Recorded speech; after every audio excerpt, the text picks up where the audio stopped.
This first group is composed of Taru Dilshan, Suverin Patanwa Chuanchon, Bianca Wijaj, and Anga Misbahuddin. So let's welcome on stage the representatives of this group. Hello everyone, we are group number 1 and we are going to present about pride, struggle and the progress, LGBTQIA plus rights in Asia. Next slides please. Okay, why LGBTQIA rights matter in Asia is that as all of we know, these rights are human rights, and in 2024, Thailand became the second in Asia to legalize the same-sex marriage after Taiwan. So I always believe that everything leads by action. So because Taiwan took the action, Thailand could follow it up with a very nice example as well. And this wins because the results of decades of struggle, and when we went to the Human Rights Museum, I think we got to know about lots of actions and how those people are telling their testimonies to the world right now. So that's why I think it's not an overnight change and it takes decades to make the change. Next slide, please.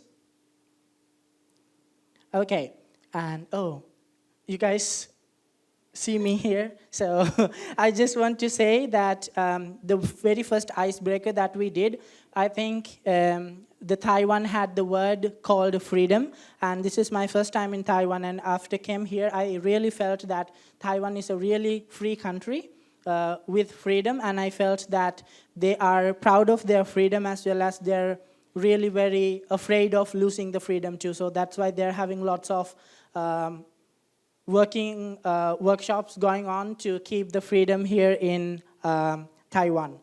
And the community organizing process, protests as well as legal challenges led by LGBTQ advocates make a lot of difference in Taiwan as well. And I think that these rights and everything goes through the activism, not just given by the law. So I just want to tell you the things that you own is not just given by the law, that you work hard to gain that law to make the people just as inclusive as possible.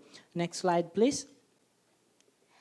But for many LGBTQIA plus youth across Asia, the struggle isn't just the legal, but it's deeply personal. So from the percentage of 45% have seriously considered attempting suicide, and then for 39% face rejection from their own families, and over 1 in 5 have been attacked because of who they are. And these aren't just numbers, but these are lives. Next slide. And growing up in Asia, many of us are raised with silence. Don't talk about gender, don't question tradition, and don't stand out. But our generation is breaking that silence. We are coming out and we are speaking up, and we are creating space not just for ourselves but for the next generation too. Next slide. Okay, I already explained about this. I just wanted to tell that Taiwan has taken a very big step in, especially in the human rights, as when it especially comes to the LGBTQ rights and the same-sex marriages, and organizing community activities, protests, and the advocacies as well. And I think the memory, struggle, and activism shows us how Taiwan became this much of a very big critical advocacy in all the countries, showing an example for human rights. Next slide, please. So this is the current challenges. Still, there are deep challenges. Over 10 countries in Asia still criminalize same-sex relation. Over 60% of queer youth reporting being bullied, and trans and non-binary youth face legal barriers just to exist on paper. Next slide, please. Okay, these are a lot of solutions that we found out, but we are going to give you guys just 3 solutions. Next slide, please. Okay, so these are the real life examples in Thailand, Singapore, and Philippines. The Young Pride Club inter-university LGBTQ network, that they have a live workshop, so you just don't have to be an LGBTQ person to support them, that they're showing how you can be an ally person that just to show them support. And if you don't know if you're an ally person, you can join the workshop to figure out if you're an ally person to support them. And this is from the Philippines, the baby lanes. Lots of projects are going there in Philippines too. Next slide, please. Yeah, this is the final slide that we have to wrap up everything. So I just want to tell that LGBTQ rights are also the human rights, because people do discriminate, and yet even in my country, I'm from Sri Lanka, being a gay person or a lesbian person in Sri Lanka is a crime.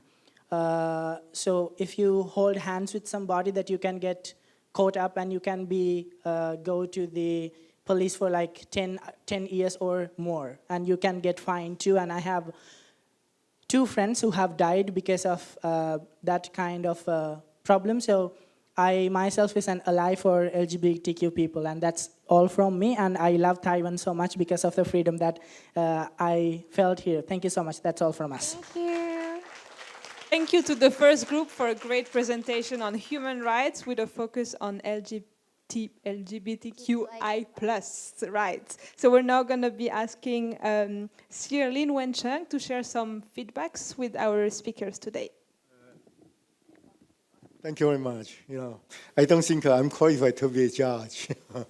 But I think, I must say I enjoy and I like, the presentation very much. I think the team ones did a wonderful job, to promote the ideas. As the presentation said, Taiwan is the first country to legalize same-sex marriages, and Thailand is the second country to legalize same-sex marriages. But it is still a long way to go in Asia, because in Asia we have, including South Asia, we have more than 20 countries, but only 2 countries legalize same-sex marriages. And the study groups we mentioned about, the challenges to promote, LGBTQIA human rights. There are a lot of challenges ahead, if we use the Taiwan case as a case, or if we use the 4 Asias as examples. Asian cultures, or political culture or culture in Asian country is regarded as somewhat conservative. It is about tradition. It is about culture. It is about religions. To use Taiwan as examples, when our governments decided to legalize, the same-sex marriages in Taiwan, the ruling party, the government faced, a bigger challenge, because, the opposition was very, very strong from the religious sectors, from, the conservative families, But my recommendations to the study groups, you just mentioned about the challenges we face, but what should we do? What kind of actions we should take, to promote, LGBTQIA, human rights in Asian country. Only 2 countries is not enough. We need to have more countries to respect such rights, But how about, other Southeast Asia countries? How about Japan? How about, South Korea, or even China in the future? What should we do, to promote such an idea in different countries, to look ahead, Of course, the challenges are still a lot, but I would thank, the team 1, the study group did a wonderful job. Thank you very much. Thank you, Commissioner Lin. We're now going to invite the second group to share their reflection also on the topic of human rights. In this group, we have Antti Hoai, Int Madikin, Noor Jalalamping, and Afan Patanavivat. So for this group, we'll also ask Commissioner Lin to share feedback afterwards. Let's welcome on stage the representatives.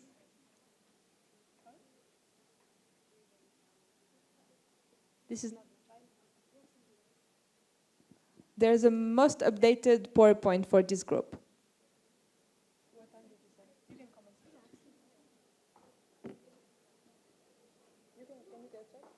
Welcome them on stage, please. So good morning, everyone. So today we are from another group, which is we'll be presenting about human rights. So our specific topic is transparency in the understanding of human rights law. So I'll pass to my next presenter. Good afternoon, everyone, and I'm so thrilled and honored to be here with the young leaders from all around the world. We are Group 2, and our members are Siri from Vietnam, Nurse from Indonesia, Afan from Thailand, and I am Aint from Myanmar. So today we'd like to talk about something that affects us all, and by looking at the title, you will get a grasp of it. So we'd like to talk about something that is hidden from our daily view, although it is really visible if we see through it. It is transparency in human rights laws, and why young people like us need to take part of the conversation. Can we go next slide? Next again. Can we go next slide, please? Next slide, please. Okay. Okay. So the problem we're facing is there's a lack of transparency and youth engagement in how human rights laws are interpreted and applied in this today world. And because of that, we are ending up with inconsistent and unaccountable legal outcomes. So let's explore what I really mean by that. So first thing first, next slide, please. First, what is transparency? What do we mean by transparency? Well, simply put, transparency means being honest, open, and clear.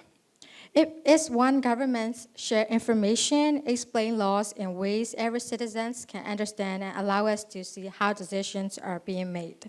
And that's how we would put transparency in human rights laws. When there's transparency in human rights laws, citizens know what they are, what the rules are, and why they exist, and how they're enforced. And that's important because it helps people feel safe, respected, and fairly treated. So the problem, here's the problem. So next slide, please. The problem is that the transparency in human rights laws is being disregarded. So how is transparency being disregarded? Transparency is often missing, especially in the area of human rights laws. Instead of clarity, there's confusion and gaps in information between governments and the citizens. And young people are feeling the most of it because if I have to share some examples, 2020 UNESCO research showed that young people active online are really young people are really active online, but they are lacking the knowledge of legal knowledge to distinguish between protected speech and changes in national security or defamation laws. For example, in Taiwan, over 50% of Taiwanese youth online are unsure what they can say on Chinese platforms without penalty. And this is similar to Yaya's pro-China content case where the penalty was discarding the special PR and deporting her from out of Taiwan. And in Myanmar as well, during the 2021 coup, surveys show nearly 70% of youth felt unsure whether they are capable and starting of posting online protest messages. And next slide, please. This shows that young people are speaking out, posting ideas and sharing ideas, but they don't always know where the legal boundaries are. So because governments are not doing enough to explain how these limits are clearly. And so now you might be wondering, where do those human rights and laws can be found? So human rights are usually described in country's constitution. For those who don't know what constitution is the highest law of the country, and it explains how a country is governed, who makes laws, and what rights and freedoms people have. Although legal, next slide, please. So if we have to emphasize and define the problem, the core problem, although legal frameworks exist in many countries, the way laws are applied often depends on the discretion of the government and the authorities. If I have to give you an example, in Taiwan, Article 11 states that people shall all have freedom of speech, teaching, writing, and publication. But as you can see, the transparency is missing in Yaya's case. It's not stating the limits that a person should stay in while expressing their free speech. Okay, Uh, so Can I cut in? Okay, so basically, the problem here is that we all know that our human rights are being protected under the constitutions of whatever country it is. For example, Federal Constitution in Malaysia and Constitution in Taiwan. So basically, in the such article, for example, Article 11, freedoms of speech, and that's all. They didn't explain what is the meaning of freedom of speech and what is it content and what is other limitation. So here we can see the problem is that the youth and the younger generation didn't really clearly understand what is the limitations of such freedom. For me, if you ask me, what is freedom of speech? Which is, I can speak freely, I can do what I want, I can post what I want. But the government side, they didn't do that. They only put freedom of speech, but the interpretations of that freedom is being held by jurisdiction. So here we can see there's a legal information gap between the youth and the government. So next slide, please. Next slide, okay. So what we are suggesting that we have Spark, which is speaking publicly about actual rights and knowledge. How we do that is we doing town hall. We gather all around the youth, comes over and then ask them, what did you understand about these freedoms? Freedoms of speech, right to education, right to free speech and all that. And then we gather and all that, and then we make it into a memorandum, and we share back to government, and then ask the government, is it true? Is it true what the youth are understanding now? And then the government can share to the NGOs, the council, and then it's actually not true. This is the limitation that we put. And then after they gain that knowledge, they then bring back that knowledge to the youth, so that youth, oh, actually I know this. Oh, so that's the means of freedoms of constitution. So next slide, please. Okay, this is the final slide. So when the youth have they know about what the freedoms meaning, what is the right to education, what's right to freedom of speech, such case, they will not happen again. Like Yaya, who posts like pro-China content, they will not happen because they already know the limitations of the government and the expectations of the governments for that freedoms of, for example, this one, freedom of speech. So here we can see, by doing town hall, we can actually pull the gaps together, and there's no information gaps between the governments and the youth. And lastly, the transparency is being achieved. So basically, that's all we want to talk about. Hopefully, it clears all of the gas. I'm sorry to find out. Thank you, Noor. Thank you, Ain, for this great presentation. We're now going to be asking Commissioner Lin to share some feedbacks. For me, it's quite difficult to comment, on these presentations, especially the study group mentioned about Yaya's case, frankly speaking, the Yaya case, the National Human Rights Commission, did hold several meetings to discuss this issue. It is about, the freedom of speech and the national security, how to balance the two, But that's just, another story, But I think that the study team's topic is very important, transparency, and how to get the young generation to participate in the political process. Because every country is huge, belong to the younger generation, And in really democratic country, we find a phenomenon that more and more, young people don't care about public affairs, They don't participate in the public affairs discussions. They live in their own world, especially the AI ages, So how to get the younger generation to get involved in those political processes, I think is very important. If the younger generation understands their own rights, and they realize their duty and obligation to the countries, But in the process, there are a lot of things that must be done, especially education, Also, to get the young people to be involved in public forum discussion, I think is somewhat difficult in Taiwan because of our education system. Our education system, from the elementary school to high school, is how to help our children, pass exams, to be admitted to good university, So they are discouraged to focus on other things outside of the curriculum or the school teachings, So, but I think the study group, the teams mentioned one very important, ideas the education, how to create our curriculum, to carry some of the lessons or the cases about human rights, As the study teams point out, a lot of young generation, a lot of children, elementary schools, even high school students don't know their human rights, their basic rights.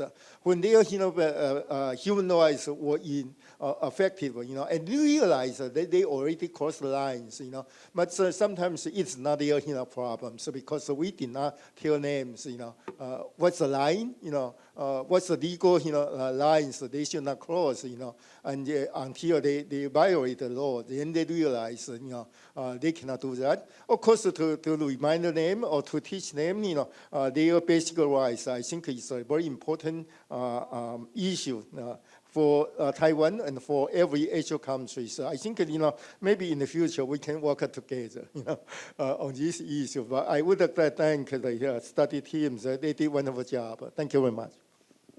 Thank you. Thank you so much. And Dr. Alan Yang wants to add something to this group's presentation. Thank you, Dr. Lin, for the wonderful, encouraging remark. I think I would have 3 points to add as a footnote to Dr. Lin's remark and also the wonderful presentation. I am much appreciative of your very innovative idea of the spark after drinking the sparkling water upstairs. I think this is quite an innovative way of demonstrating the voice of youth through the town hall. And that reminds me of the YCD program of the State Department of U.S.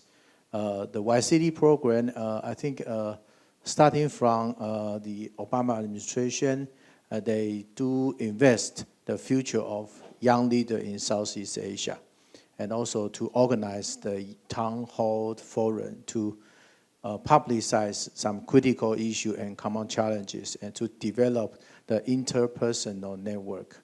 And that helps, and that also leads to some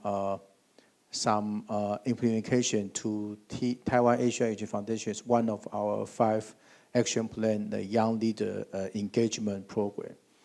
We are targeting to organize the sort of the youth assembly or the youth town hall sometime in 2026 or early 2027.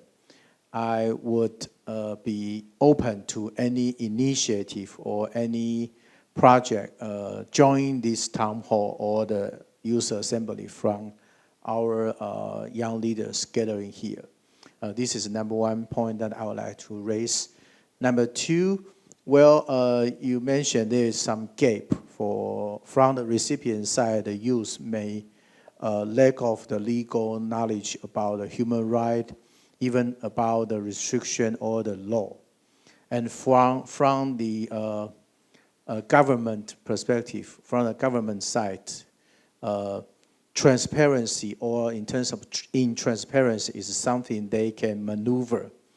So there is a global trend to advocate the e-governance initiative or the open government initiative, starting from the parliament. So if you look at the parliament, some of the parliament, they have leave the civic space for the youth to do the deliberation over the budgeting issue. Those cases also happens in Taiwan, such as the Taipei city government and also some of the local government of Taiwan. You can find those pattern or those open government initiative from the case of Taiwan and introduce to your hometown, and then bring those information back home to provide the solid knowledge and also the strong advocacy for a better governments from bottom-up approach. So this is number 2 point that I would like to raise. Number 3, congratulations to your wonderful project and also your outcome of your brainstorming. I appreciate it very much. I look forward to the follow-up presentation. Thank you very much. Thank you, Dr. Yang. So, thank you so much. Group 2. Yes, thank you. So we're now going to welcome on stage the third team who also chose to focus on human rights. And this group is composed of Steven Siahan, Nitikon Liu, Jason Chatavong, and Ann Twitran. So let's welcome on stage the two representatives. So this is our topic, we are trying to find a youth-led solution for freedom of expression in ASEAN, which is the Southeast Asian region. Next slide. And these are our team members. We have Steven from Indonesia, Gracie from Vietnam, and I'm Guy from Thailand, and Jason from Laos. Next slide. And this, after through discussions, this is our big questions that we are trying to solve. So how might we empower young people in ASEAN to safely express themselves and participate in civic life despite the increasing restriction regarding freedom of expressions and digital rights in the region? Next slide.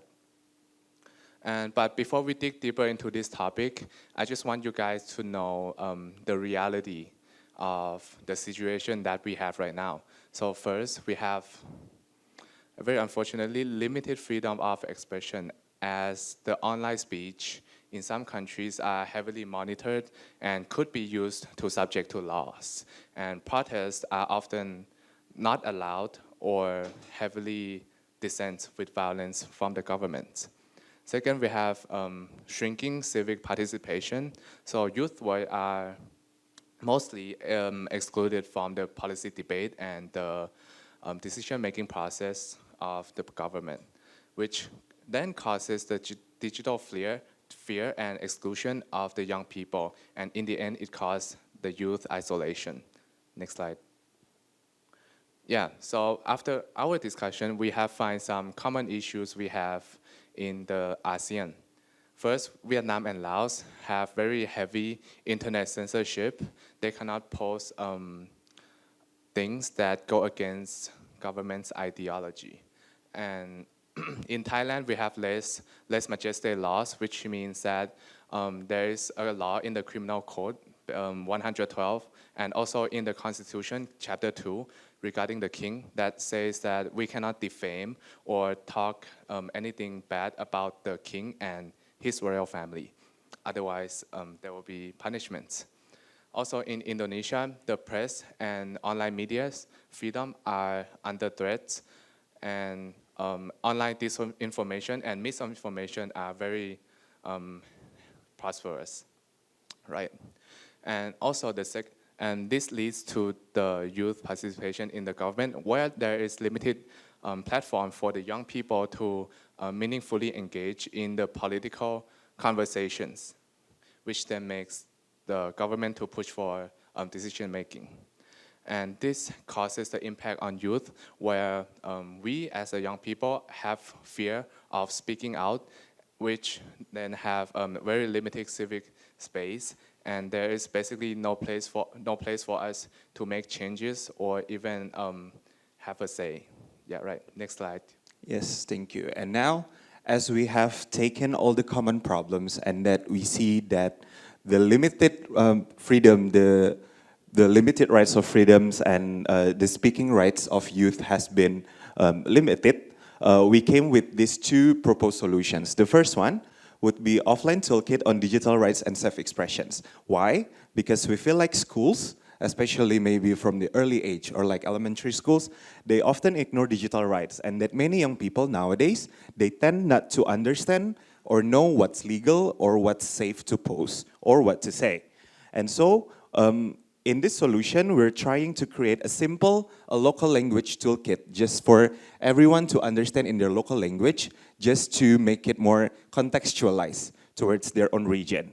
And inside of that, we're going to create several activities and also as a way to promote safe activism. And the second one, as we reflect back on our days here at SEASAT Youth Camp, we understand that it's very important to create a safe space for everyone, for every young leaders, for every youth, to have an open dialogue and open discussions regarding these issues. And so we propose a cross-border ASEAN Youth Dialogue Camp, in which inside of it, youth, they have the safe spaces to learn from each other, and they build solidarity beyond the national restrictions. And what happens inside of the dialogue camp is that it can all be in-person camp like this one, or we might conduct a hybrid one.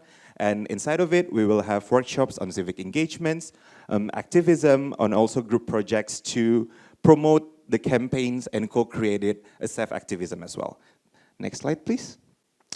And of course, how we would like to prototype and test as we reflect back also on our design thinking class, the first day, we are going to start small on the proposed solutions. Like for example, for the pilot toolkit, we can conduct in 2-3 schools, maybe in each country with their respective languages. As I mentioned before, we will localize it within their local context.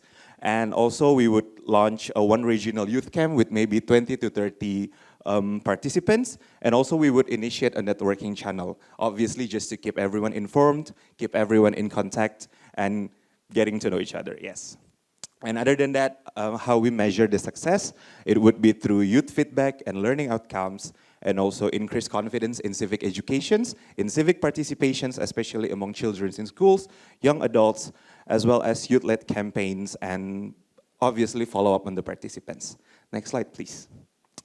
And last one is about the impact visions. I think we can all imagine that maybe not only in Jakarta, not only in Hanoi, not only in Bangkok, we would feel that these young people, they will be feel seen and empowered, as well as the young people in the schools, they will help, the local schools will help them understand their rights, and as well as a youth movement of expression is being channeled into everyone in the ASEAN region. I think that's all from us. Thank you so much. Thank you. Thank you so much, Stephen and Nitikorn, for the nice presentation. We're going to ask Commissioner Lin to give some feedbacks. I appreciate very much that these teams, talk about user-led solutions to promote human rights in ASEAN. ASEAN countries are neighbors of Taiwan. We in Taiwan care very much about what happens in ASEAN countries.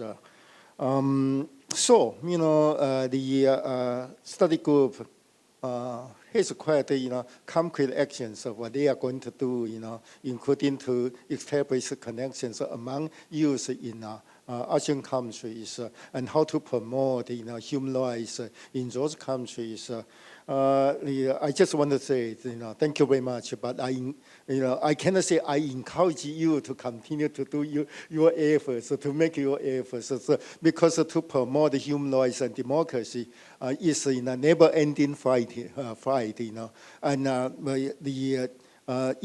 sometimes you face the biggest challenge is from your government, And sometimes, you continue to do that, it might endanger your own freedoms, So I'm in Taiwan, I'm safe, but in your countries, different ASEAN countries, in terms of degrees of, freedoms, they are quite different. For example, in Myanmar, you cannot enjoy that kind of freedoms, And if you want to do that, then you might endanger your own freedoms.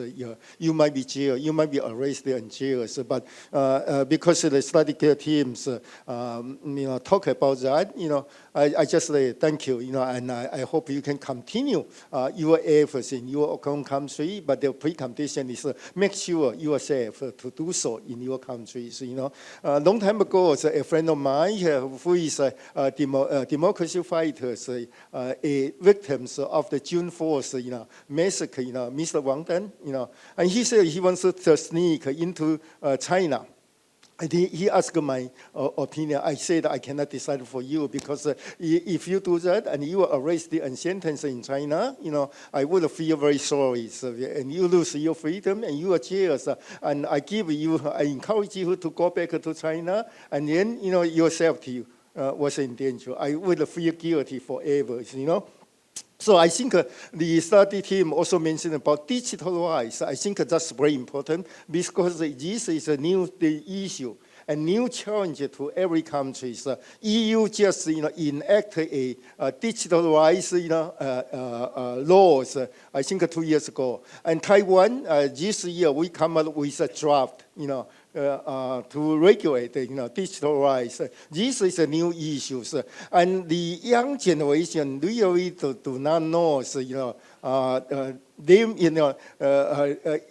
example, TikTok, if you use TikTok, and there are a lot of challenges promoted by TikTok, and those challenges already kill more than 100, young people in different countries, including United Kingdoms, United States, in Indonesia also, 3 young men, jump out of the cars into a busy traffic, streets, and one of the young, men was killed by a truck, and they use, TikTok. And they did not know how dangerous, the TikTok games, So to promote, the young people to realize their digital rights and also the dangers to use, the social media platforms, I think it's also very important.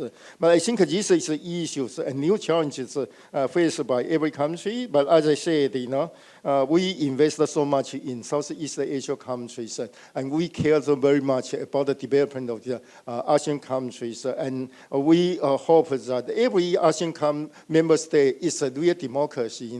So our study group from 4 Southeast Asia countries, is willing to promote the human rights in their countries. I just want to say thank you very much. Thank you, Commissioner Lin. Thank you, Stephen. Thank you, Nitikorn. So I would like to congratulate Team 1, 2, and 3. Yeah, they shared their insights on their work on human rights. And I also want to take this opportunity to thank Commissioner Lin for coming with us today and sharing his expertise. Please give a warm round of applause to Commissioner Lin. Nice. So now we're going to move on to a different topic, and we're going to welcome a team who is going to be talking about geopolitics. And so in this group, we have Tu Trang Ha, Sakshi Shri, Prince Sabado, and Sin Yo Wu. Please give a warm round of applause to this group who will be talking about geopolitics. So now we're moving on to a new topic, which focuses on the new arms race and great power competition under the topic of geopolitics and international relations. So before we start, we would like to contextualize our understanding of cyber warfare, because that's our definition of the new cyber arms race. That the race now is more than just in military terms, but it's now in the cyberspace. So cyber warfare is defined by some scholars as an attack by a nation state or international organization to attack another state through information networks such as viruses or DOS servers. And next slide, please. And this creates a very extreme point when we understand Southeast Asia, South Asia, and Taiwan as our main regions for this year's youth camp. So for Southeast Asia, there is a challenge that Southeast Asia will become the next geopolitical hotspot for cyber competition between great powers. And what does this entail for Southeast Asian nations? These Southeast Asian nations are small states, and therefore Southeast Asia should intricately navigate its alignment with either two great powers who are building its presence here in the region today. By 2030, at least $1 trillion will be, the digital economy of the ASEAN will be $1 trillion. And this presents a new opportunity for these great powers to come to Southeast Asia and present its cyber prowess in the region. So what does this entail for the youth? What this entails for the youth is that currently, Southeast Asia is bombarded by a network that is funded, and we are dependent on Western-dominated and Chinese frameworks. So, for example, we have Meta, we have Facebook as our digital services, and we also have Huawei for 5G. And this presents vulnerable position in terms of our youth, because we will move in a position where the youth cannot control what they will see online because of these algorithmic systems working on today. Next slide, please. Okay, so for South Asia, there are there are many and numerous challenges in South Asia, but we wanted to focus on three. So we divided into two sectors. So first is that smaller nations in South Asia lack a foundational challenge on four key thematic hotspots. It's funding, it's underdeveloped framework, underdeveloped laws, personnel, and the like. And therefore, South Asia is as facing a challenge of a weak institutional capacity. And even in stronger nations in South Asia which have a stronger cyber defense strategy, it has been seen by scholars that there is a lack of coordinated agency on which ministry will provide a sole support to this cyber defense strategy. Next slide, please. And in Taiwan, of course, Southeast Asia, South Asia, and Taiwan, we will focus on Taiwan this time. In Taiwan, there's two things. First is Taiwan is already building its indigenous AI models to combat this cyber warfare against its adversary up north. What does this entail? This entails that the question is, how can Taiwan keep up its pace with its adversary over its cyber power? And second, there is an increasing disinformation. And the difference with Taiwan is that these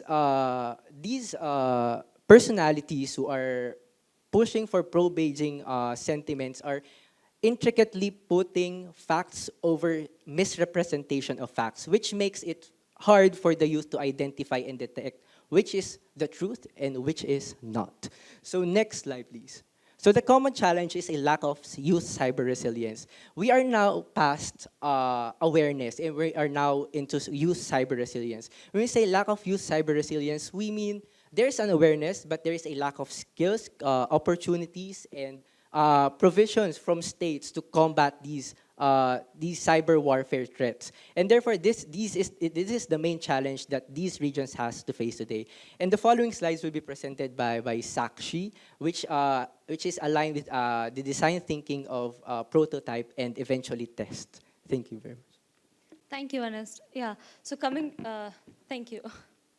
So you can take over the look of the stakeholders. So we have come across with the different stakeholders coming from the government, which is very important. It plays a crucial role. Then comes the industry, we have very less number of time, so I'm just identifying who are they. And then I'll go to the prototype and the recommendation, which is very necessary to stick upon.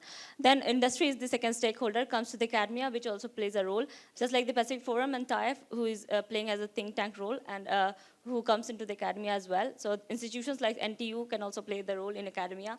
Comes to the media. Media is another pillar to work upon the cyber resilience. And we are, so because of the disinformation and misinformation, and media is the one who is going to the public, particularly over the grassroots level. So where comes the media? And then is the civil society, just like the CSOs.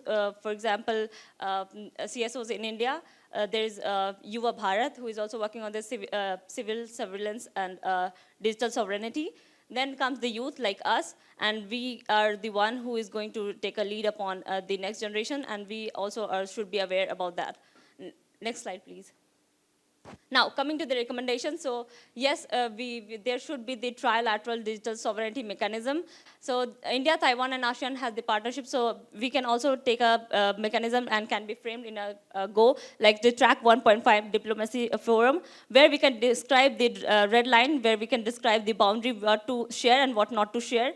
And then comes the legal practices, where we can define upon the how international law and domestic law can go hand in hand.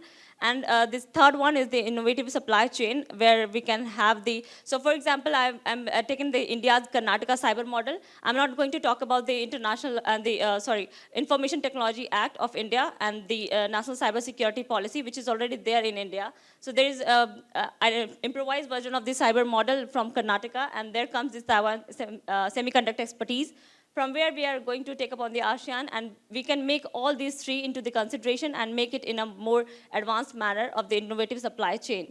And so with this note, I really want to take upon the power is the one where if we talk about the power, we are saying that it can be influenced by the defense. It can also be influenced by the economy. But nowadays, it can also be influenced by the cyberspace. So cyberspace is not going to be the next front line.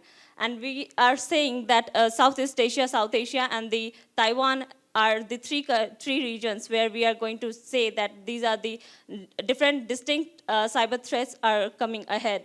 So, for example, the AI disinformation, or maybe the infrastructure vulnerabilities, and the third one could be the major AI attacks or the cyber attacks that is coming as the warfare. So cyber is going to be the new war race, and it is on the way. So it is not on the way nowadays, it is going to be in like on in hand, in person, and in this region. So yeah, so with this note, I am going to end my presentation. Thank you. Thank you to the presentators. We're now going to be asking Dr. Sana Hashmi to share some feedbacks.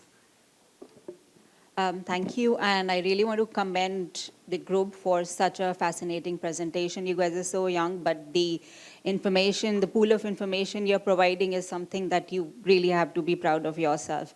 And also, I really like when for the youth camp, people come and dress up in their national dresses. So sari is also my national dress. I'm very happy to see her wearing national dress. So about the topic, you know, then it was a very good attempt, but then I feel that youth really need to be more aware about what is happening in terms of cyber warfare, cognitive warfare, and how it is impacting countries in the region. But I do have an issue with the title, because when we talk about cyber warfare, we can't really call it arms race, because cyber domain is a tool which is being utilized by a lot of countries. So be it DeepSeek, be it AI, other tools of AI, they are tools. They are not really form of arms that are being used by the countries. So I think this is something that perhaps going forward you could look into.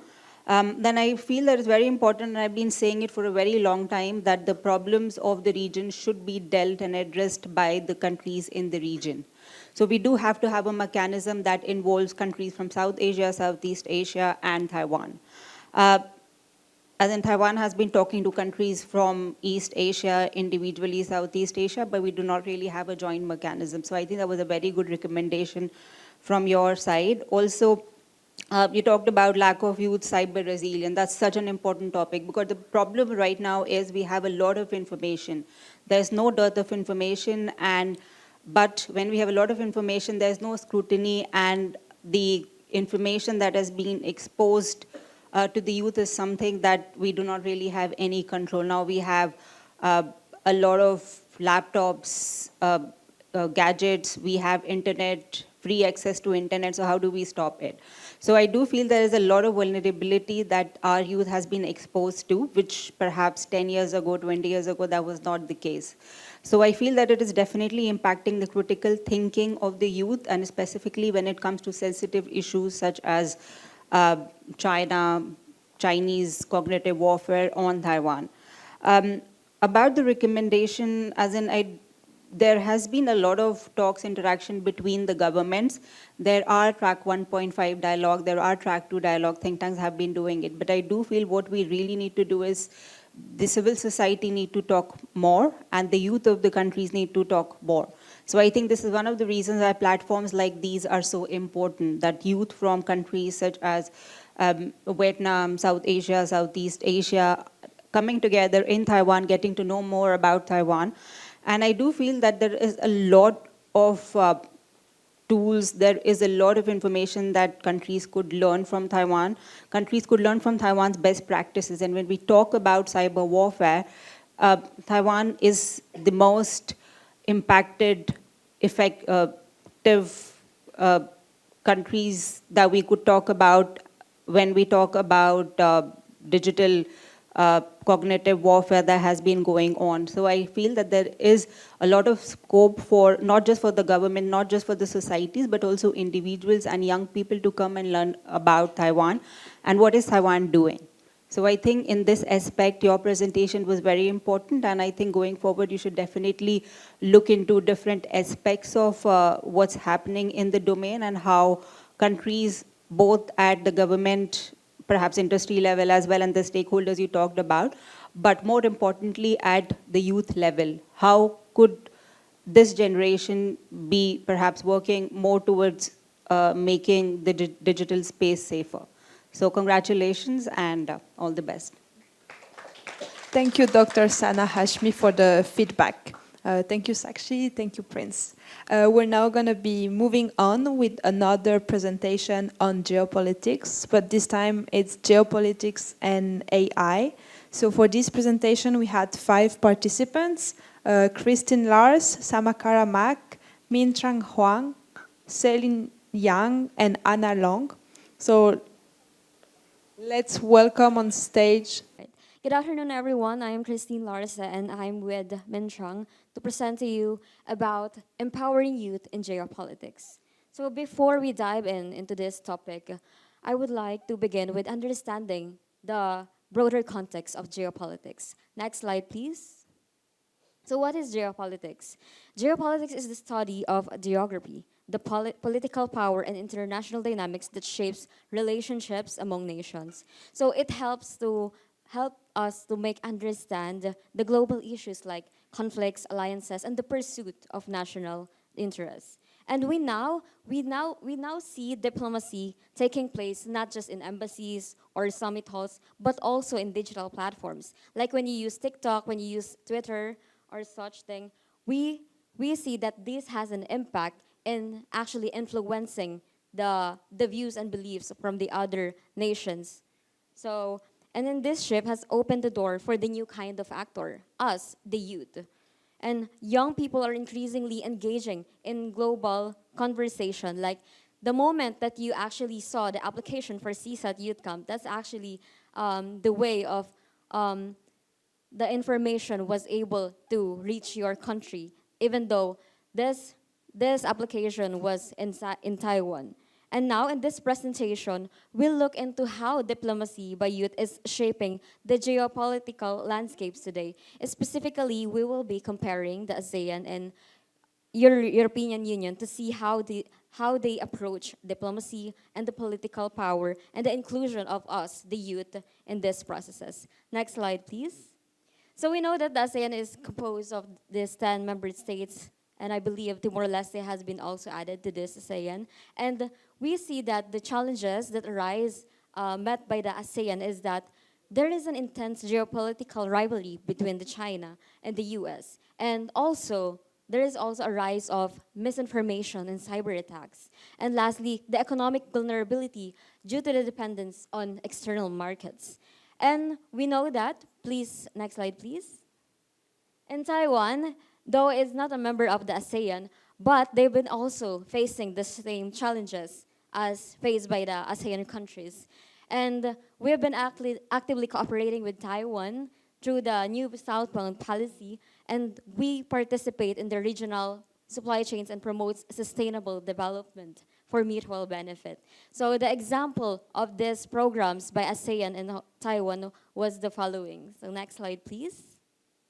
So we have the YSEALI, or the Young Southeast ASEAN Leaders Initiative, the ASEAN Australia Young Leaders Forum, the SEASAT Youth Camp, this program itself, the 2025 Youth Camp for ASEAN and Friends Engagement, and also the ASEAN India's Youth Summit. So you see, there have been also a rise of different programs so that these countries can also work together and to also understand each other's policy. So now that we're done with the ASEAN, we'll now go to the European Union. Thank you. Yes, and about the European Union, as you can see, next slide, please. Yeah, so the key statistics, I think that everyone would know that European has 27 member states, a political economic union as well, and founded in 1993, and a population with over 450 millions. But what we want to focus in this presentation is about the key policy includes in European Union. And the first one is about the EU digital diplomacy culture, which is need to promote the digital skill engagement and also of the young people as well, and leverage bilateral and regional partnership, and also promote data free flow research, governance of critical emerging technologies.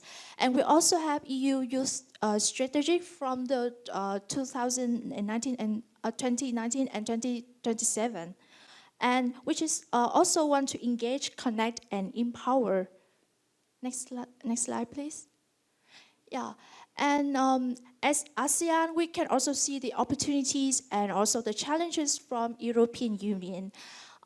European Union provides a platform for collaboration for member state and alliance, and also it is a collective action, creates influence, and also importance of developing skill for next-gen diplomacy. And the challenges which is connect to the technology and digital is about the digital nationalism, which is digital media to promote nationalist sentiments, and we can see that with the development of technology and the social media, we can see that one of the most challenges is about the misinformation. And cyber nationalism, using online platforms to interfere with other countries' political process and also semiconduction. And like ASEAN, European Union also promote and organize so many conference and youth camp. Next slide, please. Like Meet EYL Class 4 and European Youth Forum, and also EU Youth Conference, European Youth Parliament. Next slide, please. Yeah, and we can see that the European Union and ASEAN has a strategic relationship, and this dialogue between EU and ASEAN spanned more than 45 years, and it's like it's opened a new chapter for a long-standing and fruitful relationship. We also see that the opportunities between European and Union, like political security cooperation, sustainable connectivity, address global challenges, and also the challenges here are political values and interest diversions, different alliance, and yes, and last but not least, we can see that EU-ASEAN also has Youth Summit and ASEAN-Europe Foundation. And to conclude, next slide, please. Yeah, we think that digital diplomacy can be promoted and empowered more with the contribution of the youth, technology, and regional alliance. And the last slide, please.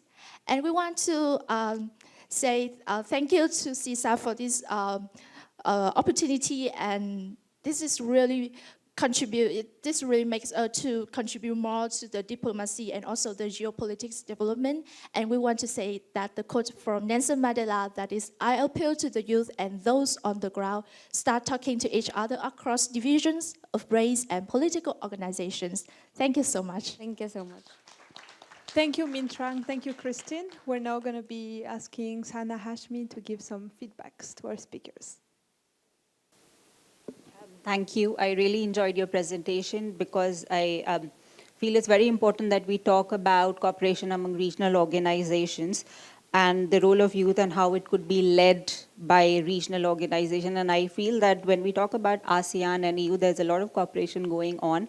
And these are two good examples of how cooperation among regional groupings could actually be worked out without much difference in ideology. And of course, there's a lot of differences when it comes to ASEAN and EU in terms of integration, in terms of scope.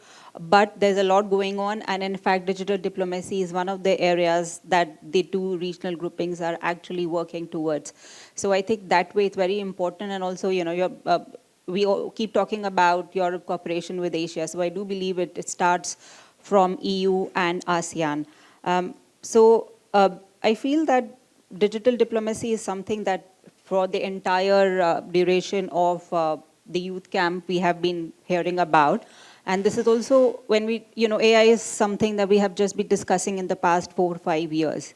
But digital diplomacy is a broader term.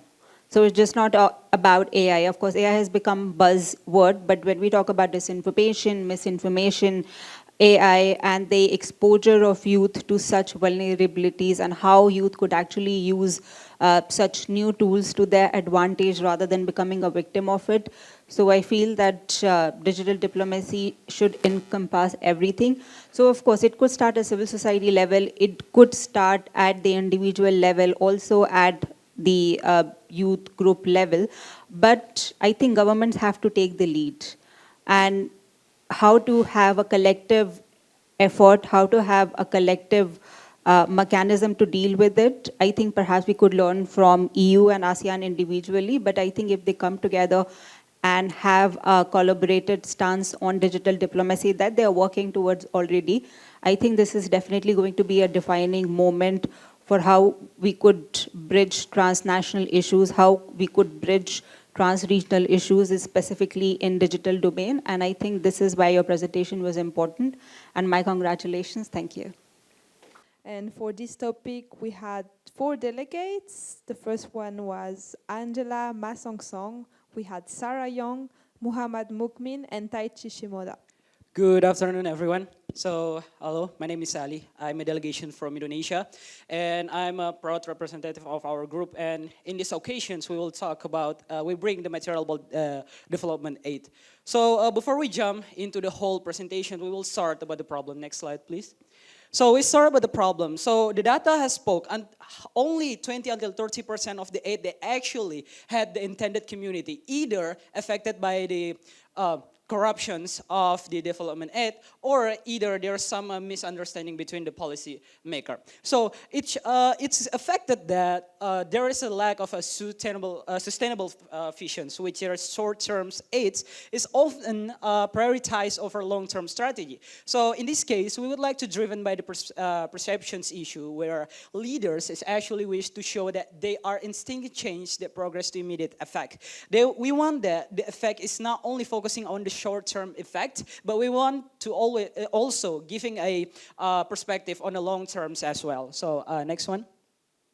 So the data also spoke in 2022, there's only 20 until 50% of the youth engagement contributions giving to the long term affected by the, maybe there's policymakers that not involved from the youth in this case. So how might we as a youth support the government of development countries, especially effectively communicating their progress and efforts to the world? So the long-term strategy that we mentioned before are prioritized over a short-term fix and address development aid challenge. So from the previous discussions that we had the several multi-focusing major, which is the various countries also. We see this as problem not only focusing on one side of problem also. This is a whole dimensions of a problem that happen in this case. So maybe by that case, we focusing on the problem and we giving the solution, which is, next slide, please.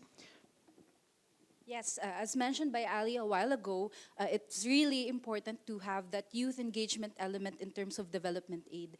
Through the design thinking process that we learned earlier in the camp, we believe that leveraging on the energy, ability, talent, and skills of young people is really a key factor in sustaining engagement throughout the funding implementation progress. And from the sessions, especially from the panel of development aid, its current trends, current status, and the role of youth in terms of this field, we learned that especially in the context for Taiwan, it does not only mean what I mean by that, development aid, rather, does not only mean funding in terms of monetary provisions, but also in terms of capacity building. And we believe that this resonated with all of us in the group. With that, we formulated 4 main possible strategies for implementing these youth-focused solutions to provide solutions for the problems of short-term priorities in terms of development aid implementation. So the first one is development aid workers from other countries to provide mentorship to youth of developing countries or the target audience or community.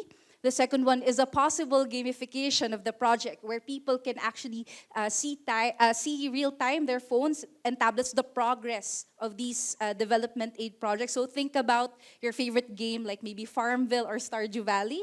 The third one is service learning projects with partner schools within the target areas. And the fourth one is maybe taking bigger risk in investing in young social entrepreneurs. But within our group, the solution that resonated the most is actually the fourth one. So next slide, please.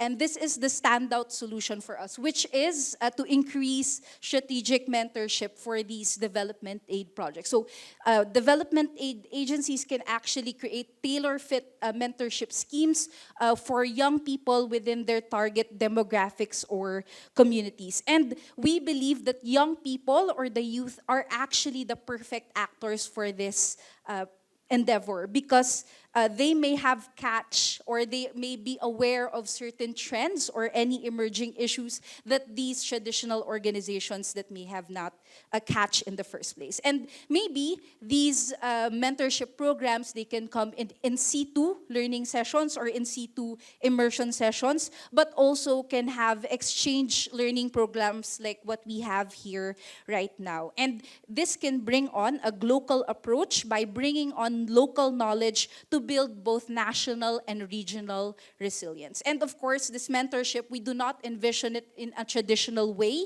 It can also serve as a knowledge exchange between the young people in the community as well as the development aid agency. And before I end, although there are gaps and issues in the current development aid community, providing a safe civic space for young people allows us to both maximize funding and impact. So this means that we believe that funding our youth also means securing our future. Thank you so much. Thank you, Angela. Thank you, Mohammed. Excellent presentation. I thought it was very well organized and it was also well rehearsed. So it came out very clear.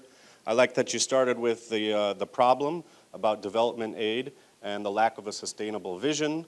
And then you also went on to the presentation and the possible strategies, and that you learned some of these strategies from our sessions that we had, especially yesterday, such as the mentorship, gamification, which I found quite interesting, service learning, which was mentioned yesterday, and then taking a risk. And then I like how you also finished with doing your chosen solution by increasing strategic mentorship. So also, I really liked your slides, because just maybe constructive criticism for everybody is that if the slides are too dense and there's too many words up there, then I think it's very distracting for the person in the audience to try to keep track of that. I learned in graduate school that generally 1 minute per slide. So if you have too many slides and you're going too quickly, then the audience may get lost. So one final point I'll just say is that I think you made a very strong point by saying funding the youth is securing your future. So well done on a great presentation. Next group, geopolitics and the role of AI, we had Paul Segar, Nasnin Sani, Latavan Keodala, and Tobwiti. So let's welcome the representatives on stage. Hello. Hello, everyone. How's everyone today? Yeah, you don't have to tell me. That was a big lunch, The barbecue was heavy, so yeah, I can tell. But as a broke student, I feel like I do need that kind of lunch sometimes, because I'm broke. Or should I say we?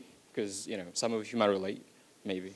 But yeah, regardless, thank you for the, for the lunch. It was great. Thank you, director. Thank you, staff. Thank you very much. And by the way, today we are going to be talking about our topic today. So, and the next slide. What comes to mind when you look at this slide? What words do you think besides trash or garbage? Please raise your hand. Give me something, please. Come on, guys. Give me something. Yeah, over there. I can't hear you. Discipline? Say what? Undisciplined. Oh, okay. Something else, something else. You guys want to say something? What do you guys think about this when you guys look at the slides? Yeah? Recycling. Thank you, ma'am. Thank you for the answer. I feel heard and seen. Thank you very much. By the way, when I said trash, I noticed the guy over there, Jason. He was like giving me this side eye. He was like, oh, don't worry, so I'm not talking about you. Okay. We cool though, we cool? Yeah, thank you. Let's go into the problems. Right, so, a few days ago, my friends and I, we went to a night market, Shilley night market. It was amazing, amazing food, great vibes, and, except for one thing. We spent, quite some time finding the trash can. Seriously, that's one of my ick when I, came to Taiwan the first time. It's hard for us to find the trash cans, right? And for my Taiwanese friends, I think you can relate to that, right? So yeah, you can feel free to let me know after this. And basically, that little adventure, taught me something cool, especially here in Taipei, that trash cans are rare. And that means, most people here in Taipei don't litter that much, which is good for you guys Taiwanese. So yeah. And but if you go to major cities like Indonesia, Jakarta, I don't want to say it. I love my country though. Trash is everywhere. Trash is having its own street party everywhere you look, So yeah. But here's our big question today in the next slide. How can we reduce waste overflow in major cities to optimize waste management? There's only one way to find out. Mr. Paul Seeger. Thank you. The floor is yours. Thank you. So, excuse me. So, waste management is one of the areas where over 100 years we have not seen change in the way that we handle trash, the way that we manage trash or waste disposal. Next slide. So what we propose is 3 solutions here that we propose. That is to utilize existing technology to enhance the way that we manage waste. Number 1 is bin placement. So what we suggest, what we propose here is to place bins at strategic location, and studies have shown that placing bins at strategic location actually help with waste disposal and waste reduction. And 3 key things to bear in mind here are high foot traffic areas, so area where people walk past very frequently, high generation of waste areas. So you would be thinking about places where, you have street vendors, food courts, for example. And then the last thing is proximity, how close you are to a bin. That is an important consideration. So we propose to use data to identify areas and strategic locations to place bins at strategic location to manage waste effectively. The second solution is one thing that has already been rolled out in San Francisco a few years ago, which is to use remote sensing technology to identify fill level in real time. So you're generating data of the fill level of the waste bin, the capacity of the bin, and then that reduces complaints, that reduces pests, that reduces odor. That is a way to effectively manage waste. And then the third solution that we have is a new technology that has already been implemented in Japan, in Tokyo, which is to have a smart bin that identifies and classifies waste material. So what it does is that you don't have to identify to look for the recycling bin. It does that for you automatically. And existing technology is able to do that with 99.5% accuracy. In our view, that is a very good accuracy. So what we're proposing here is to use AI technology to facilitate this, to help major cities in the way that we think about waste management and waste disposal, to continue to sustain our ecosystem and to support the circular economy. Again, as I said at the start, the way that we manage waste and the way that we handle waste disposal hasn't changed in hundreds of years, and it is time that we used AI technology to incorporate that into the circular economy. And I'll just end with one data. Based on the data from San Francisco, by using real-time data to help manage waste, there's been a reduction of 80% of waste management and waste disposal. And in fact, it increases cleanliness by 60%. And this is based on, again, real-life data. So with that, that's sort of our design thinking process. And yeah, thank you. Thank you, Paul. Thank you, Fitra. Thank you for your very innovative presentation. Well, it's very hard to give comments, but I can share some of my personal story. Taiwan is a very interesting place to educate young kids from the very beginning of the family education as well as the elementary education. We do the recycling process every day. So when I was at the 3rd grade in my elementary school, I was then studying in Taipei, and we were introduced some very huge trash bin, and the teacher told us those are the alien babies from the outer space, and they require us to divide, to sort out different kind of the garbage, and then put that into different alien baby trash can, and then we can understand from our teacher at elementary school that we need to sort out those recycling materials into different category, and that cultivate into the habit, especially to every young kids in Taiwan, and also to the next generation of my son and my daughter. They were born with those knowledge that you need to divide your daily waste. And apart from that, every Taiwanese citizen, the everyday life story around 6:30 in the evening or 7 o'clock is to chase the trash can. 2 types of trash can. One is for the general garbage, and the other one is for recycles. So that's the daily life of Taiwanese residents. And that also demonstrates the education matters in the very beginning of our family socialization process. But I think this group demonstrate the innovative way to direct the AI or the artificial intelligence. I'm not saying that Taiwanese people are anti-intellectual or anti-intelligent, but the way to better use the smart device into the recycle or waste management, that is quite innovative. But that will be costly. However, I will also say that you need to take into account of the urban city and the rural cleavage. Not many citizens or residents in the rural area are used to those cutting-edge device. So it takes time to raise the public awareness and also to share those education kits to their everyday use, and that also takes time. I think this is something that I can do some feedback.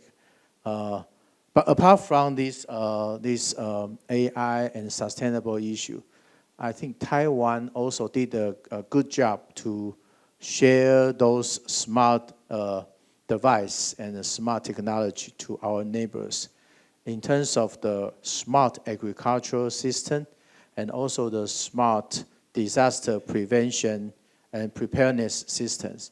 That is also, that were included in our practice of our new southbound policy. So we not only provide that smart device and also equipment, but we provide a training program to the local senior farmers from Indonesia, from Philippines, from Vietnam, and from Malaysia. And also we tailor the drone pilot program to attract the young farmers to utilize the smart device, especially the drone, to do the surveillance of their vast plantation. And they can also utilize those high-tech equipment to help increase the productivity of the local plantation. Those are the smart feature of the modernity and also of the future development on the sustainable development issue. I'm also particularly fond of your idea of circular economy. And the circular economy that happened not only in Taiwan, but also in Thailand, the GC, the green, circular, and there is a GC something model, a new model that during the coup and the military government, the junta, they applied those new ideas to boost the development model of Thailand. So those are some kind of the new trend for the development of the sustainability. I think I should stop here. Good job. Thank you. And in this group, we had Crystal Inahid, Tam Anvi, Carlos Manuel Tauyanan, and Tom Buiti.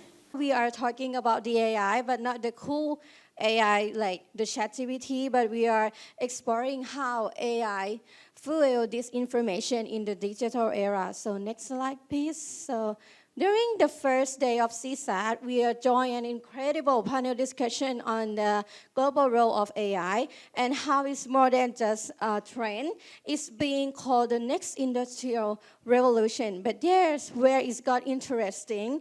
One panelist said AI is the new fuel, it's the new battleground, and it hit us. Not every country has an equal access to AI technology. So to better understanding how AI is affecting the world, so we decided to look at a real-life example from our own country, and also include a case from Taiwan to give a broader view of the regional impact. So next slide. Okay, so we're gonna talk about Taiwan first. In Taiwan, AI-generated videos have been used as a tool for election interference. According to the Reuters, China has been used the generation AI to divide public opinion ahead to the 2024 elections. And back to the Philippines, let's start with something familiar, TikTok. But behind those funny videos and dance trend is a growing threat, AI-generated political disinformation. So next slide. We're gonna watch video together. Hello, the video wouldn't play, but Yeah. I will play the audio. Okay. At least this project is finally collecting water. It's just not the kind we expected. Yeah. So this clip is one example. It's been used to revive the narrative of the Marcos era, subtly pushing a more heroic or a feel-good legacy. So next slide. So back to Vietnam and Thailand. Here's something even scarier and very real according to the MCA fee. So 27% of victims of AI voice scam lost money. Because in Vietnam, a teacher lost nearly 800 million Vietnam dong, that's thousands of dollars, after she was tricked by a fake voice impersonating a government officials. And Thailand in early 2025, a video shows people being forced to work in scam call center near the Thai border. So this scam used AI voice and chatbot to pretend to be bank or government workers, and so tricking people into giving away their personal information or money. So next slide. So when we talk about the risks and challenges of AI, it's usually tempting to frame it as a problem, but the introduction of the design thinking activity, like the past few days, really introduces on how we can empathize, then redefine the problem. So it's not exactly how can we ban, for example, or how can we regulate AI to a certain extent, but the question that we must ask is, how can we equip people, institutions, and governments to adopt to AI? Because the main problem as to why people fall for deepfakes, for example, like the video you saw earlier, isn't because of the deepfake itself, though that's also a factor, but it's also because people are receptive to the information without filtering or self-selecting first the narrative that they want to understand or to comprehend. So next slide. That is why past actions, for example, of how you can ban or watermark AI content, we feel as if these are inefficient solutions for two main reasons. First, as mentioned in the panelist discussion, AI models just continually evolve over time. So maybe you can tag something as AI content now, but in the next few months, when the software updates, you don't necessarily know if it's still AI content. But secondarily, it doesn't address the why. Why exactly are people and governments and even institutions like private sectors are vulnerable to these forms of cyber attacks, for example? So with this in mind, next slide, we put forth 4 different policy recommendations that basically attacks the problem in 3 different ways. First, on the local or in the individual psyche of the individual. The first is just to integrate AI categorization in the media literacy curriculum. This looks like us teaching, for example, kids or using the social media capital of the youth to how to distinguish AI-driven opinion or AI deepfakes, for example, from factual content. But more than that, we also train them how to become much more of a critical thinker on how we can filter out biases and propaganda from social media websites. Secondly, we forge more public-private partnerships between the government and the private sectors so that we can enhance the cybersecurity when it comes to us encrypting data, for example, so we can have fail-safes if ever AI does become too advanced that it's difficult to resist. The third is, and this is very important, we enhance the bilateral and multilateral relations, especially in developing countries, in the same way as this also echoes previous conversations about Taiwan, India, South Asia, Southeast Asia, for example, and other forms of ASEAN countries collaborating with each other by having information sharing on how we can combat various AI-driven problems. And very, very lastly, it's also allocating more funding on this new form of information warfare and in this new developing world in terms of cybersecurity and research on this related field. And this also just brings us to Taiwan, because Taiwan is responsible for like 90% of the semiconductors that are being produced all across the world, which means it's also going to be the tech hub, as we've also explored. So just to end this entire presentation, we want to note that for millennia, we have always stepped into new frontiers. First, it was semiconductors, then it was the computer. The next step will always and will most likely be AI. Even if the future is difficult to navigate with the security uncertainties, we have learned during this whole conference and when we visited the office of the president earlier that Taiwan's value is really resilience. So we also must achieve and attain resilience. And with youth, institutions, and governments working hand in hand, we believe that we can move forward together resiliently. Thank you so much for listening. Thank you to our speakers. Thank you. There is no surprise that many of the presentations today are actually on AI and digital space. I think this is very important. And I think it's so commendable that we are actually discussing and the youth of today are discussing this. And I think specifically about this topic, I think it was very informative and very fascinating. Thank you for such a wonderful presentation. I think it's very important that we have self-awareness, and I think it's very important that we have individual awareness as well. As in, governments have been doing a lot of, taking a lot of effort specifically in terms of how to protect data. And then you're very right about how there can't be so much regulation and there can't be laws regulating, and then there can't be law controlling it. There are laws to regulate it. And it's absolutely happening. And of course, I think first thing, as I've already mentioned, that there needs to be individual responsibility. But then I think in the previous presentation remarks, I mentioned that as youth, there is lack of critical thinking. And there's lack of ability to understand what to absorb and what to disregard. So there is limitation to individual awareness and responsibility as well. Now, of course, civil society has been also taking a lot of initiatives. We have seen there are a lot of think tanks, there are a lot of civil society organizations, also fact-checking organizations who are doing independent work. But as also in one of your recommendations, you mentioned that there needs to be more private-public partnership as well as funding. Funding is an issue because when we talk about government providing funding and industry providing funding, it's all agenda-driven, and governments are also not very well equipped. Perhaps there are not a lot of studies about how to go about funding. So of course, we need to have more funding to empower individual and civil society initiatives. But governments are also becoming more cognizant about the impact, repercussions, and consequences of it. A lot of governments have come up with, and specifically after you mentioned about Taiwan's case, and I think on the first day we discussed how AI was such an important tool for China for disregarding the current leadership and how they came up with videos, books, whole books, panel discussions on the Saigon image. So this is happening, and specifically when it comes to democracies, this is becoming more of a bane than boon. Perhaps at individual level, we are talking about it as a revolutionary effort initiative, but for the governments, I think it's becoming more of a headache.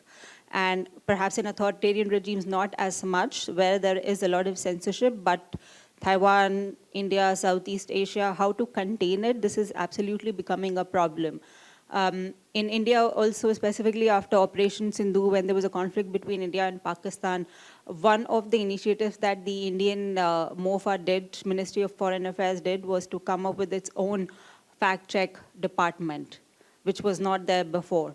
So it's very, and Taiwan has been doing it now for a very long time, and this is what I also mentioned in my previous comment, that there are a few things that we could learn from Taiwan, because Taiwan has been experiencing this for a very long time. Taiwan has long been a victim of disinformation, Chinese generated content that is harming Taiwan. So we have a lot to learn from Taiwan in the AI domain, in the cyberspace domain, as well as when it comes to disinformation. So I feel that, of course, it's a collective effort. It can't just be done by one set of group or one section. But I feel that I am repeating my comment and feedback, but it has to be led more by the government. But I think the good start is that the youth is talking about it, and there is absolutely a sense of responsibility. And there's a lot of, we are living in the age of content. So perhaps what youth could do is to provide content that is more relatable and more aware, there is more awareness about such difficult and sensitive topics. By very good presentation, and thank you so much. Well, for AI, actually, AI is not a bad thing. So it's not evil to use AI. To be frank, as a professor and scholar, I use the ChatGPT every day. And last semester, even I taught doctoral required courses. I taught my doctoral student how to use the AI-related applicant and also the device to use properly and to be aware of the risk at the risk of using that AI. So the AI-generated information should be carefully double-checked and scrutinized. And because if you don't maintain a critical evaluation of those content and of those devices, that will put you in very high risk. Just imagine, if most of you will be working for your maybe the master degree or the postgraduate degree, and you need to write the report and papers and submit to your mentor, to your professors. If you just upload those information or just to ask the ChatGPT to write a paper for you, your professor will be aware of that is AI-produced content because that lacks a sense of humanity. We all know that. And another very challenging situation is if you are a junior fellow of the think tank and you are in charge of drafting a draft of some, such as the foreign policy of some specific country, and that is confidential. And you are writing that in your national language, but you want to impress your mentor or your boss, and then translate it into English or other language just overnight. So you have no such a efficient time, and you will use the ChatGPT to translate those confidential documents into English.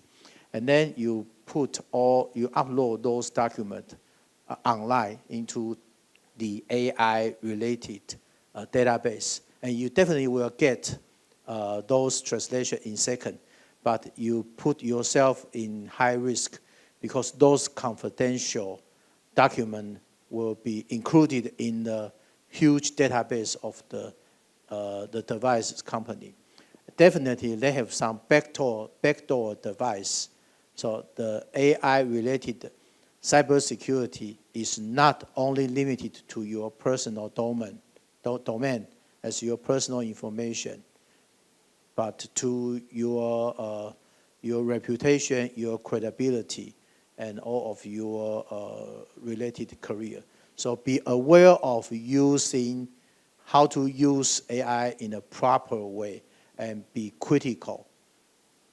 And then I think those are some information and takeaway that I would like to share with you as a gentle reminder. Thank you. So the next group is going to be talking about youth civic-led engagement. And in this team, we had Kezia Trikes, Noramon Watanafom, Katrina Guanyo, Tinwei Ju, and Min Trang. So let's welcome on stage the two representatives of the group. We are from Group 5, consists of me, Titus from Indonesia, and Alfred from Myanmar, Antia from Philippines, and then Trang or Tracy from Vietnam. And today we are going to present to you our topics about youth in action, aiding development through youth civic participation. Next slide, please. Next slide. Yeah, so before we are going to the core problems, we want to introduce about what is the basic concept of development aid and youth civic engagement itself. And we see that all of these two entities are connected each other. So basically, we see that development aid is a support. So it can be a financial or technical support that help to improve living conditions and promote economic and social development. And the other side, youth civic engagement is a participation of youth to improve their communities. So we see that these two entities are connected each other. And we have seen that there are three main points about these two entities. The first one is that development aid can be an enabler of civic participation itself. So there can be a chance for youth to join some program, and then they can join or participating in the decision-making process, etc. And then the second one, we see that youth civic engagement can be a measure of aid effectiveness. So we've seen that sometimes the NGO or the donors cannot see how to properly measure the effectiveness of aid, so that youth civic engagement itself can be one of the measurement process. And the last one is about youth as both beneficiaries and drivers of the development. So not only get the help or the support from the funders or donor, the youth can also be or drives a development itself. Next slide. We see that there are two main models of development aid. The first one is top-down model, or we can say it a donor-led models. So we see that these are basically most of all the donors give the aid with these models. And the second one is about bottom-up models that can be a participatory or community-led aid models and youth-led aid models. Next slide. So this is, we have two examples about how development aids can support the indigenous community. The first one is from JICA, Philippines. It's focusing on the healthcare issues. And the second one is the Erasmus, and focusing on higher education access. We've seen that all of these development aid can produce best outcomes to improve child or maternal health in education in health sector, and to promote higher education access in educational sector. And next slide, my friend Alfred will discuss about the issues and the solution about these topics. So we start by the very real problem here, which is the inefficient use of the aids. So in many cases, these aids are used for short-term programs and one-time campaigns that often lacks a depth, long-term plans or impact assessments. So because these aids, these initiatives doesn't have in-depth focus, they often fade away very quickly. So we can see that in Cambodian UNDP survey that 40% of the youth participants, they couldn't recall what they learned in civic engagement trainings because of the length of the program. So that tells us something that when it comes to development aid, it's not about delivering the programs, it's about how we design these programs to accommodate the needs of the community. Next slide, please. So the following problems, which is measuring what actually matters. So in many youth development aided programs, they often tend to focus more on the inputs of the programs, which is outputs of the programs, which is the numbers or workshop hall or the participant reach, and often overlook on the outcomes. So the real questions to ask here is, are the young people actually getting more engaged after the programs? Are they leading change? But unfortunately, these are rarely the cases that we measure. So we can see that in the OECD report that the less than the 30% of youth development projects have the follow-up evaluations in low-income countries. Next slide, please. So actually, the good thing is that these problems are fixable, and even the youth involvement could be the part of the solution. So we should, we can start by the young involvement in these initiatives since the beginning, such as the project planning, implementations, and budgeting to make sure that the resources are allocated fairly, as well as reach to the marginalized communities. That's one thing. The next slide, please. And in terms of impact measurements, our suggested solutions is that we should make mandatory for all stakeholders involved in the youth aided projects to undergo through impact assessment afterwards, so that we can have the archival data to reuse in the upcoming projects, as well as to build transparencies within the project. And we also on top of that, we can also empower the young leaders to hold accountability for the vendors and implementers, because at the end of the day, we believe that development aid shouldn't just be given resources. It should be a way to offer the youth the space, power, and the tools to drive change in their community. So on that note, I would like to end our presentation here. Thank you so much for your attention. Yeah. Thank you so much, Titus and Octon. I liked that you kind of divided into the introduction and then the issues and then some solutions at the end there. And you raised the importance of interconnectedness between development aid, which can be an enabler for youth civic engagement. I think the next two slides may have been a little bit too dense. It was like the top-down and impacts, but I had trouble kind of seeing some of that information. So you might want to maybe speak a little bit more about it and show less words on the screen, at least for presentation. One really good point I thought you brought up about the issues was the inefficient use of aid funds. So I think this is something that we hadn't discussed yesterday, but as one example for like Pacific Forum, we've received seed money to start like a new youth, kind of a new young leaders program for people between the ages of 18 and 25.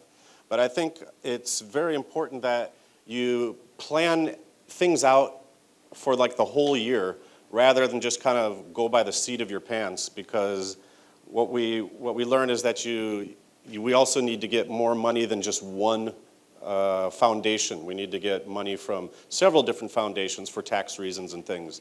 And I think it's important to put milestones in place so that you know whether you're going on the right course and that you are making progress. And that maybe your plan and strategy isn't too ambitious so that you can create trust with those donors, especially if it's a seed money the first time, and that they will want to give you money and building that relationship in the future. So finally, just saying the building transparency into it and also involving the beneficiaries and local stakeholders into the plan would help create that trust and relationship to get more money in the future and keep these programs sustainable going forward. So very well done. Thank you. So the last group is also going to be talking about youth civic-led engagement. And in this group, we had Kezia Trikes, Noramon Watanafonom, Katrina Guanyo, Tin Wei Ju, and Min Trang. And today, I'm Chang from Vietnam. Here's Nora from Thailand. And we will be presenting a problem that we see is impacting how youth is engaging with the society. That lies within the civic engagement sphere. And next slide, please. Our group has 5 people, 5 delegates from 5 different countries. Jin Wei from Taiwan, me from Vietnam, Katrina from the Philippines, Nora from Thailand, and Kezia from Indonesia. But we all face one same problem, and that is, next slide please, disinformation. So, next slide please.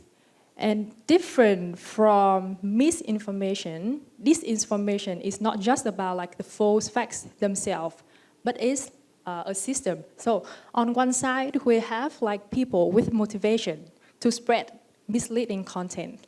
Like they can be anyone from those with those who would like to promote a political agenda, like a cultural agenda, or even like religious agenda. So they can be anyone. And on the other side, we have the receivers, like many of whom lack the necessary the resources to like effectively and critically evaluate the information that they see, they hear, and they share.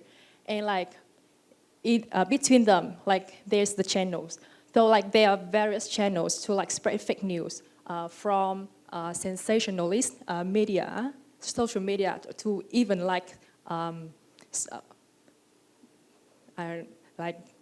word of mouth. Sorry. So yeah. So yeah, but among these 3, we will be focusing on the receiver side, which we think the youth can have the most immediate and realistic impact on. And among all of these problems, we are thinking like the youth the public are facing many challenges regarding disinformation, and like these are the challenges that we thought of. So they may lack the reliable resources to fact check, or they may have those resources, but they lack the capabilities or the skills to like critically evaluate those information. Or like maybe just like the confirmation bias, they just want to believe in what they believe in, and they maybe like can be due to religious reasons, or like just personal, like they being conservative. So yeah, like among all of these, we want to focus on the first part here, the lack of digital literacy education programs, which leads to like people's like, that's related to the ability to evaluate the information and like to counter disinformation. So next slide, please. So to the audience, please raise your hand if there's like a digital literacy program at your university, or maybe outside of your university. Please raise your hand if there's such a program. Yeah, I think in Taiwan, in Taiwan or Laos? Oh, in Laos, and in Indonesia. Yeah. But like not all of us, right? Like, so like schools, educations are where we learn about how to question, how to reflect, and how to engage with the society. But in many countries or many areas, there's a lack of digital literacy education programs. And we think that there's like a missing gap here that we need to fill. And going forward, we will be presenting some realistic, like immediate solutions that we can take, and also like some long-term big vision solutions that we want to implement so that like we can effectively counter the disinformation problems, which will be presented by Nora. Next slide, please. I will start from Do Now solutions, which are strengthen the foundation of digital literacy. How? 5 Ws and 1 H activities. More collaboration with civil society organization from workshop, and critical thinking exercise on who benefits, who get hurt, who will against, and who will support. More, we will focus on providing more opportunities to get exposed to real-life example by establishing a school newspaper or magazine with students' collaboration as writer or editors. new writing activities, activities or competition about finding disinformation and debate. Next slide, please. No, okay, yes, thank you. So secondly, go big solution. How? First, mandatory about digital literacy exam. For example, limits people's social media access even without completing the test. Increasing school funding, especially for teacher or media literacy laboratories in school. Enactment of media literacy law and holding social media companies accountable. And lastly, youth-led advocacy at community. And next slide, please.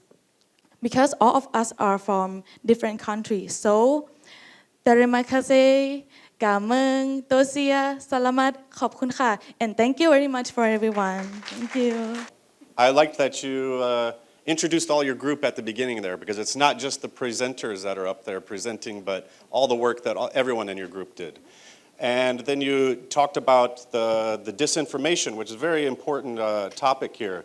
So we know about fake news peddlers and troll farms, but we see like PRC officials in China are putting posts on platforms such as X, and they're using AI, and sometimes it's completely obvious that these are fake, and actually I think they are counterproductive because they're so poorly made.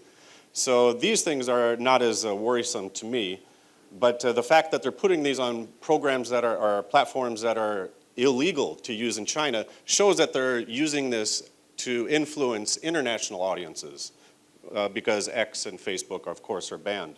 Even TikTok is banned in China. You'd have to see Douyin is the one there, which is a different algorithm. So what I think the most important takeaway here is the lack of digital literacy education. I think that this needs to be addressed, and people need to be skeptical. I think I look at what Dr. Yang was saying is in the youth in Taiwan at a very early age would separate the recyclables just so it became automatic. I think we also need this digital literacy education for young people so that they can automatically, when they receive information, decide, should I trust this? Be skeptical, let me look into it. Because one of the most dangerous things that I'm worried about now is not these obvious fakes that are AI generated, but is when 95% of a story is true, but only 5% is untrue. And then this will encourage people to disseminate this. And usually it's just that little part. And it could be just like a word like retake or reoccupy. So we use this where, oh, the PRC wants to retake or reoccupy Taiwan. But if we know history, the CCP has never occupied or controlled Taiwan. And before that, the Japanese had occupied. And then the Qing dynasty before that. So to use this word and then for mainstream media to start using this is a win for the CCP. And I think we have to be careful about that, because as young people, you are susceptible, or the general public in general. So we have to be aware and skeptical about spreading this information, because it could be very dangerous. And good job, Team 4. Thank you very much. Thank you, Sir Otto.